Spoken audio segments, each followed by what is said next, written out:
Assalamualaikum warahmatullahi wabarakatuh. Anak-anakku sekalian, selamat pagi dan selamat siang dimanapun anak-anakku berada. Kami mohon hari ini kami mengajak kepada anak-anak kelas 10 MIA 4, MIA 3, MIA 4 dan 10 IPS 1 dan IPS 2 untuk membuka buku Aswaja karya Profesor Dr. Kiai Haji Asif Saifuddin Halim yang menjadi materi pelajaran pada hari ini. Bab tentang masalah tafaul, tasamuh dan tasaum. Surat halaman 73. Kalau enggak salah ya di buku kalian mungkin sama. Oke, baik. Nanti kalian semua anak-anakku sekalian untuk merangkum dan mencoba untuk menyimpulkan apa yang telah saya sampaikan.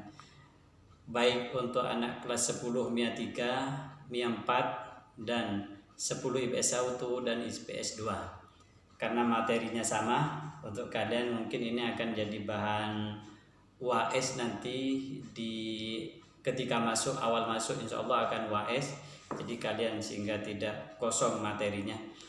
Bismillahirrahmanirrahim. Alhamdulillahirabbil alamin wa bihi nasta'inu ala umuri dunya waddin wassalatu wassalamu ala asyrafil anbiya'i wal mursalin sayyidina wa habibina wa syafi'ina wa qurrati a'yunina maulana Muhammadin wa ala alihi wa sahbihi ajma'in. Qala al-mu'allif rahimahullah ta'ala wa nafa'ana bihi wa bi ulumikum fid dharain amin. Subhanakallahumma la ilma lana illa ma 'allamtana innaka antal alimul hakim wa tub 'alaina innaka antat tawwabur rahim. Rabbi shrah li sadri wa yassir li amri wa hlul 'uqdatam min lisani yafqahu qawli bi rahmatika ya arhamar rahimin. Allahumma rabbi yassir wa la tu'assir wa la anhum bil khair. Allahumma rabbi yassir wa la tu'assir wa la anhum bil khair. Allahumma rabbi yassir wa la tu'assir wa la anhum bil khair. Anak-anakku sekalian, materi hari ini adalah 3 bab untuk Senin yang akan datang dan Senin berikutnya. Kami rangkum menjadi satu pembahasan hari ini, yaitu bab pertama tentang tafaul, kemudian ada tasaum, ada tasaum, kemudian tafaul, kemudian tahayul. Oke, baik. Pada materi ini akan menjelaskan tentang tafaul. Tafaul dalam ajaran kajian Ahlus Sunnah wal Jamaah, para ulama sepakat bahwasanya tafaul itu adalah seseorang yang mempunyai firasat. Firasatnya adalah condong kepada firasat yang baik melalui sebuah tanda-tanda atau melalui sebuah mimpi atau melalui sesuatu yang ada di sekitar kita, dan itu memunculkan sugesti yang baik pada diri kita, maka itu adalah namanya tafaul. Hal yang demikian diperbolehkan, sangat diperbolehkan oleh agama menurut ajaran Ahlus Sunnah wal Jamaah. Untuk itu akan lebih baik kita untuk senantiasa mempercayai, meyakini adanya tafaul ini tidak apa-apa, tidak dilarang, karena tidak bertentangan. Berpikir positif, lebih condong berpikir positif daripada berpikir negatifnya. Semisal hal-hal yang mengandung tafaul itu dalam hadis yang diriwayatkan oleh Ibnu Mas'ud dan Ibnu Umar, di situ jelas bahwasanya ada beberapa hal yang dapat mendatangkan tafaul, yang dapat mendatangkan sisi positif. Salah satu dari 3 hal itu mungkin, atau ketiga-tiganya anak-anakku, yang pertama adalah istri, kemudian rumah dan kendaraan. Rumah dan kendaraan dan istri ini akan mendatangkan sisi positif ketika kita yakini dan jadikan itu sebuah sugesti. Banyak orang kejawen atau orang-orang tua kita yang soleh terlebih dahulu, yang soleh, orang-orang dulu yang soleh, mereka itu berpendapat bahwasanya ketika dalam berumah tangga, dalam menjalani kehidupan rumah tangga, di tengah perjalanan rumah tangganya menemukan kebahagiaan, rezekinya lancar, mungkin itu salah satunya adalah pengaruh dari istri atau suami yang baik, yang kemudian satu sama lain saling meyakininya. Ketika hal demikian itu muncul dalam diri kita dan kita jadikan sugesti, maka hukumnya wajib kita mempertahankan hal itu. Jangan mudah kemudian kalian ketika punya istri yang seperti itu mudah dikit-dikit cerai, dikit-dikit talak. Tidak boleh. Maka banyak orang-orang yang istilahnya orang-orang belater yang menikahnya sampai 3-4 tidak pernah menceraikan istri pertamanya. Kenapa? Karena istri pertama ini mengandung unsur tafaul yang mendatangkan keberkahan, yang mendatangkan kemudahan rezekinya, kelancarannya, mungkin karena istrinya itu. Tidak sedikit para ulama salafus soleh itu yang pertahankan istri pertama itu atau istri yang dapat mendatangkan kebahagiaan, mendatangkan keberkahan itu. Kemudian kedua adalah rumah, di mana di saat ketika seseorang telah membeli rumah itu, kemudian rezekinya bertambah, usahanya meningkat, bisnisnya jalan lancar, maka rumah itu harus dipertahankan, tidak boleh dijual. Ketika kalian meyakini seperti itu, tetap kepada Allah mestinya nak ya, bukan kepada rumah itu, tapi menggunakan perantara rumah itu. Sejak kamu menempati rumah itu, kamu bisa membedakan, merasakan daripada sebelum-sebelumnya kemudahan rezekinya. Maka rumah itu adalah namanya, hal yang demikian ini namanya tafaul. Di mana ada seorang sahabat bertanya kepada Rasulullah, "Ya Rasulullah, saya setelah menempati rumahku ini, rizki dan usahaku lancar, kemudian rumah tanggaku, anakku bahagia dan banyak sekali." Kemudian kata Rasul, "Jangan pernah kamu jual rumah yang kamu miliki itu." Dan ada sahabat yang lain bercerita kepada Rasul, setelah saya pindah dari rumahku yang dulu, kemudian saya beli rumah yang lebih besar, ternyata rezekiku bertambah hancur, tambah mundur, tambah berantakan, anakku banyak yang mati dan sakit-sakitan. Maka Rasul menyatakan, maka rumah yang pertama itulah yang bawa hoki untukmu. Berarti rumah dan istri dalam hal ini mengandung unsur tafaul.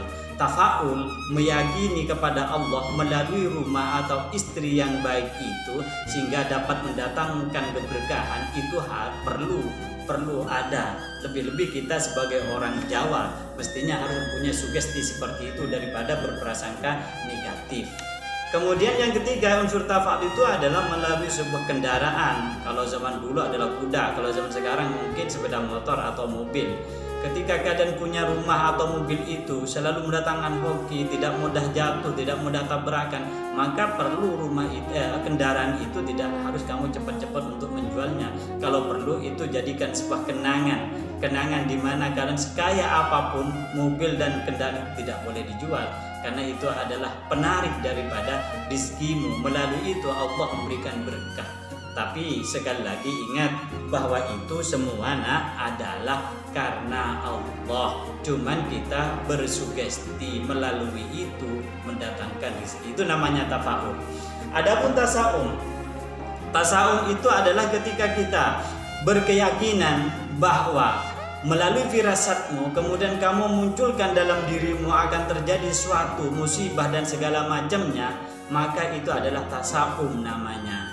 Contoh, ketika kamu mau keluar rumah, kemudian kamu sebelum keluar rumah itu ada pikiran-pikiran negatif, ditandai melalui tadi ada ular jalan melintang di depanku, kemudian kamu berprasangka jelek, maka itu adalah namanya tasaum, berprasangka jelek kepada hal atau benda yang tidak jelas gitu.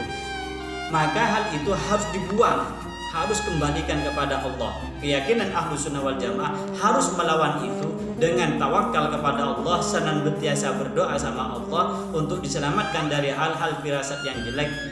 Itu adalah yang baik daripada kita meyakini itu dan itu berlawanan dengan kodrat takdir Allah nantinya. Berarti kamu meyakini datang kejelekan itu melalui hewan yang tadi itu. Begitu juga dengan tahayul. Tahayul itu sama, kita itu ketika melewat sebuah pohon besar, kemudian setelah melewat pohon besar itu kita sakit, maka gara-gara lewat pohon itu kan angker ini dan itu. Tidak ada suatu benda apapun yang dapat mendatangkan positif dan negatif kecuali Allah. La dharara wa la dirara. Itu hadisnya sahih dalam hadis arba'in itu jelas seperti itu. La dharara wa la dirara. semuanya harus dikembalikan kepada Allah. Kita harus menghilangkan sifat-sifat jahiliyah itu. Ya, beda dengan kita itu meyakini, contoh seperti ini, meyakini melalui analisis keilmuan yang valid seperti melalui daun-daunan ini penyakit kita akan bisa hilang. Itu hasil penelitian. Hal seperti itu sebenarnya itu adalah sesuatu yang harus kita ikuti juga, karena itu positif. Sesuatu yang positif tetap dikembalikan pada Allah melalui daun itu, melalui akar pohon ini Allah menyembuhkan segala penyakit. Itu beda. Ini adalah sisi yang positif, artinya tetap dikembalikan keyakinan kita kepada Allah, harus membuang tidak ada sesuatu yang dapat mendatangkan mudarat dan tidak ada sesuatu yang dapat menolak mudarat. Semuanya adalah atas kehendak Allah, tapi kita harus selalu berprasangka baik, itu yang dianjurkan, sehingga munculkan jiwa kita itu berani, jiwa kita itu optimis, tidak pesimis. Kaitannya dengan saat sekarang ini, wabah yang terus melanda ini, corona, kita jangan terlalu panik, tidak perlu terlalu takut. Wabah itu semuanya adalah makhluk Allah. Tapi juga kita tidak boleh sombong, mentang-mentang ini sama-sama makhluk Allah, kenapa kita harus takut? Juga tidak perlu seperti itu. Orang yang baik adalah mutawassit, orang yang ada di tengah-tengah. Takut berlebihan tidak boleh, sombong, menantang, metenteng juga tidak boleh. Yang baik adalah akidah kita harus kita tanamkan sekuat-kuatnya bahwasanya segala sesuatu terdatang dari Allah, tapi kita sebagai manusia untuk senantiasa waspada terhadap hal-hal yang terjadi pada saat ini. Wajib kita harus ikuti aturan main yang telah diinstruksikan oleh pemerintah, oleh kedokteran atau orang-orang yang paham tentang hal ini. Tidak boleh kita mengabaikan apa yang disampaikan oleh Bapak dokter atau pemerintah, meremehkannya tidak boleh, juga takut berlebihan juga tidak boleh. Al-Qur'annya, wala nabluwannakum bisyai'im minal khaufi wal ju' wa naqsim minal amwal wal anfusi was samarat wa basyiris sabirin. Sungguh aku, kata Allah, telah menguji manusia itu dari rasa takut yang berlebihan. Itu ujian dari Allah. Kelaparan, akan kalau di lockdown nanti bisa saja kelaparan. Wa naqsim minal amwal, bisnisnya akan berkurang. Wal anfusi was samarat, kemudian jiwanya takut mati. Kemudian pohon tanaman kita tidak berbuah, gagal panen. Tapi ketika kita mengembalikan itu semua kepada Allah, maka Allah akan sampaikan berita baik. Wa basyiris sabirin, orang-orang yang sabar ini akan diberikan kebahagiaan oleh Allah. Siapa orang-orang yang sabar? Alladzina idza asabathum musibah qalu inna lillahi wa inna ilaihi rajiun. Ketika kita mengembalikan segala sesuatu, datangnya musibah itu adalah dari Allah dan kita kembalikan kepada Allah, maka itulah orang yang senantiasa mengucapkan inna lillahi wa inna ilaihi rajiun. Itulah adalah orang-orang yang sabar, tidak menyalahkan keadaan, tidak terlalu panik, semuanya mawas diri, senantiasa gantungkan segala hidup kita kepada Allah. Mungkin itu yang bisa kami sampaikan anak-anakku sekalian. Pelajaran Aswaja pada hari ini terkait tafaul, kemudian tasaum dan tahayul di buku Aswaja karyanya Yai Profesor Dr. Kiai Haji Asep Saifuddin Halim. Silakan anak-anakku sekalian membaca apa yang ada di bukunya itu, kemudian kalian simpulkan, berikan sebuah soal pertanyaan saja. Dari buku-buku itu saya minta bentuk pertanyaan minimal 5 pertanyaan dari kalian, maka minggu depan saya akan jawab satu persatu pertanyaan itu. Mungkin itu yang bisa kami sampaikan, mudah-mudahan bermanfaat dan berguna, barokah untuk kita semua. Allah selamatkan kita dan keluarga kita serta seluruh saudara-saudara kita di Indonesia ini. Wallahu muwaffiq ila aqwamit thoriq. Assalamualaikum warahmatullahi wabarakatuh.